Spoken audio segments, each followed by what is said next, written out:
বসেছি শুক্রবারে বক্সিগঞ্জে পদ্মার পাড়ে। না না না, এটা পদ্মার পাড়ে না, এটা হচ্ছে বনগাঁ ইছামতির পাড়ে।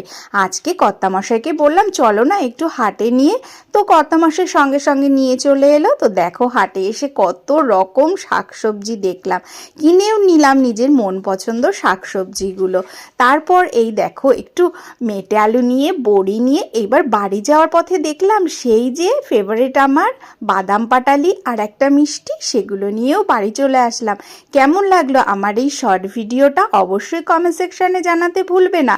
আর এই দেখো ব্রিজ ধরে এইবার বাড়ি চলে এসেছি, মেথি শাক নিয়ে এসেছি, শীতের স্পেশাল অনেক রকম রেসিপি হবে।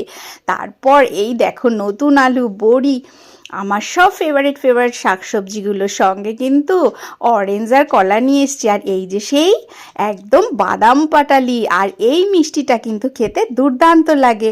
তো কেমন লাগলো জানিও বা।